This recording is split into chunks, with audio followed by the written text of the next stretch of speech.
Hi, and welcome back to the Skin Philosophy Edit with myself, Anna Louise Kenny, and today I have Dr. Joshua in. Dr. Joshua has a clinic on 10 Harley Street, and he has very kindly came in to give us some advice and information about all the treatments that are out at the moment and what to do and what not to do. So thanks for coming in. Thank you for having me.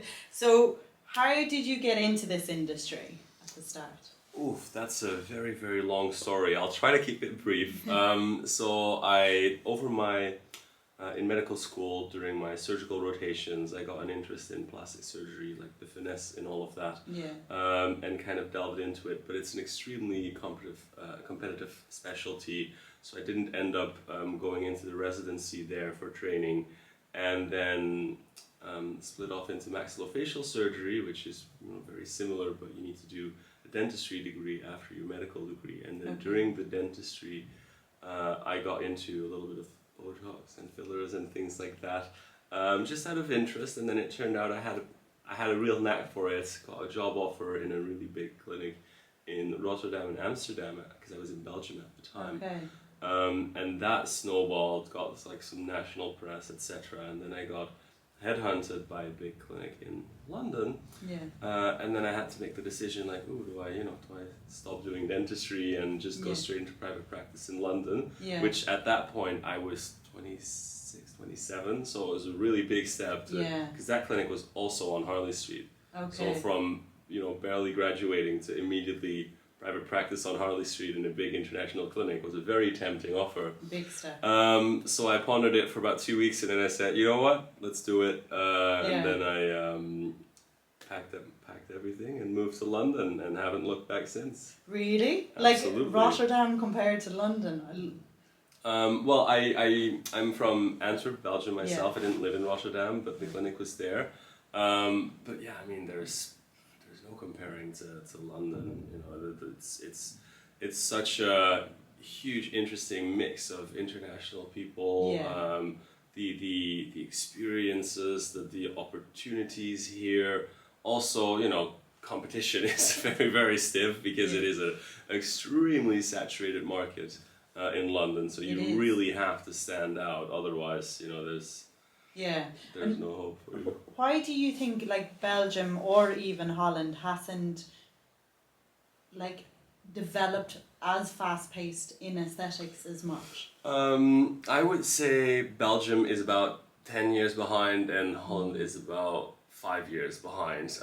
Belgians generally are people that are very resistant to anything new. They really like what's tried and tested and what's old, even though it's not necessarily better. And I see this a lot in the plastic surgery that they're doing there. They're doing these types of really kind of dated procedures usually that people in America haven't been doing for years and years, because it's just hasn't proven to stand the test of time. Give me an example. I want to know the juicy. Like what they say with mini lifts, which is basically a skin only facelift without addressing the deep plane.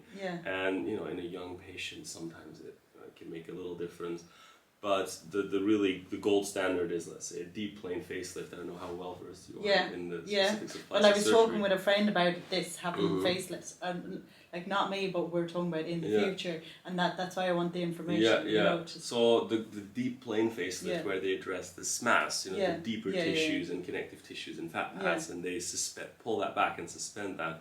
That is really the gold standard, because if you're thinking that pulling the skin alone is going to affect anything significantly, then you are assuming that the basis of facial aging is that our skin is the hammock keeping everything up, and that is far from the truth. If that were the truth, then things like thread lifts, etc., would have a much more impressive result than they do, and they tend to turn out very underwhelming. Because they don't address the deeper tissue. So if you do an actual deep plane facelift, tightening the SMAS, stitching that up, then you would be surprised how little skin comes off in the end. Oh, really? Because the skin excess is actually really moderate. It's just you're lifting sagging of the deeper tissues that's causing everything to go down. And the skin loses some elasticity and kind of goes down with it. But skin laxity is not the main cause of, the vertical descent in facial aging. Yeah, and so if you were saying surgery, so at what stage do you feel that deep plane surgery is best? That's such an interesting thing, because people always say like, at what age should I do this? At what age should I do this? And it's completely irrelevant what age you are. Like I've forwarded, it's your anatomy. Like I forwarded once a 29-year-old to a colleague of mine, Dominic Bray, who's an excellent facial plastic surgeon, facelift specialist, because she just had really heavy tissues, and I'm like, look, there's nothing that I can inject there that's going to do what you want to achieve, because you have a really, extensive consultation to kind of make sure that we're on the same page about what a patient wants. And then I'm like, look, there's nothing that I can inject. It's just going to get like barely graze the surface of what you're looking to achieve, and it's not going to age well. It's never going to you're not going to get your money's worth. I think you should speak to this person, because they can suspend the tissues, give you a less heavy appearance. She was 29. And I remember, because that's the first time that Dominic himself, we're good friends now, but that's the first time he reached out to me. And he was like, I was really impressed that you spotted that at such an early age, instead of sending her through the carousel of like energy-based devices, lasers, HIFUs, thread lifts, where she's going to spend thousands and never really get an impressive result, and putting her to unnecessary risks, instead of just straight, immediately going for the one thing that is right for her. And then I have, the 45-year-olds that are still holding up perfectly, that aren't going to need a facelift for the next maybe 10, 15 years. So it's really down to genetics. It is. And okay, so say with the 29-year-old, do you think that was genetics? Yeah, 100%. Or nothing? At that early age, there's very little external factors that can make a really significant impact. You've got your sun damage from people like Australians, etc. People that don't take care of their skin, people that like the sunbeds. Well, of course, they're going to have a lot more sun damage, but it's actual sagging facial heaviness at that age. That's just genetics. Okay. And I saw what you said, because this actually sits right on top of that. What you said about muscle stimulation.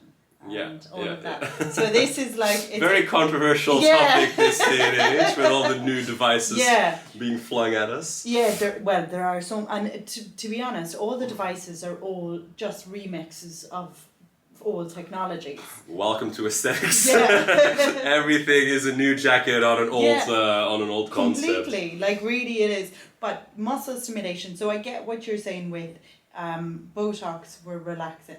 So firstly, I think it's, if you can explain why we relax the muscles with Botox, and then how, lifting and tightening won't change that, because the top layer of the epidermis... But also, this is something that irks me. Lifting and tightening is a term that is so aggressively used in the people selling these devices. But where is the clinical evidence of this lifting and tightening? Like the photographs that we see, they're taking in different angles, different lighting. I did a really big video about that a while ago, about like deceptive photography and aesthetics. But can you actually show that there's clinical evidence that these machines have lifted something? I don't think you can. That's not to say that some of them don't have their place. Like I, for one, I have a Morpheus 8. I'm sure you're familiar with radio frequency microneedling. I've had it myself. I love the device, but I don't think you can prove that there is a significant vertical lift happening. No, I think what happens is you get that plumping. Exactly. So that plumping will appear to be more lifted and tighter. You get better skin, and you can create an appearance of lift. But I think sometimes that's oversold. Some people come in and their expectations have been so inflated by the the propaganda almost that's out there, that I'm like, look, it's a great treatment, but we're gonna have to kind of dial it back in what you think you're gonna get out of it. It's not going to cut the skin off. Exactly. And so with Botox, like I love Botox. I've been having Botox since I was 24. But I had to cut down a little bit on it, because I found it was dropping my eyebrows, just because of the placements now. It's a very interesting topic. Yeah. So tell me because I don't have a clue. Obviously, I'm not aesthetics. I'm not medical. I don't have a clue. So you tell me what you think. Yeah. So in essence, Botox, it's just a muscle relaxer. Yeah. That's all it does. You inject it in muscles and it relaxes them. Yeah. So people thinking that it's going to cause like any sort of lifting effect or vertical displacement, that's absolutely not true. We can't do that. But what we can do is the muscles that pull the brow down, like the frown, and the crow's feet areas, like the procerus and the orbicularis for the medical ones here.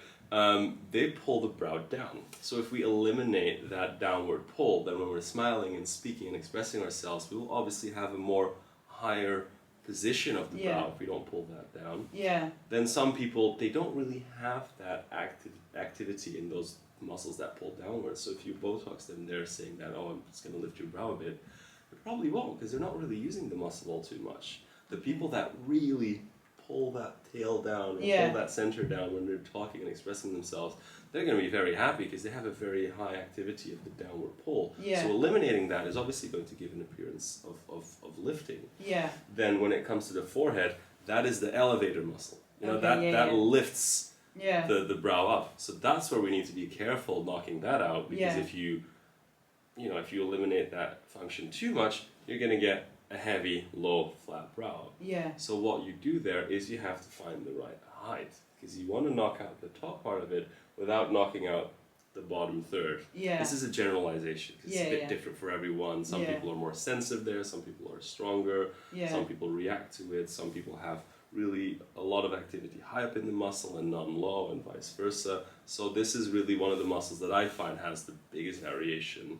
So I always kind of make people bounce their brows up and down, and you see kind of where the movement is, where the wrinkles are, and then you can kind of decide how low can I go before risking the heaviness there. Because you want a little bit of that muscle action in the lower third, and that's kind of how sometimes you get a bit of a heavy brow. That means that the injection was a little bit too low for you, so then next time when you go, just get a little bit higher.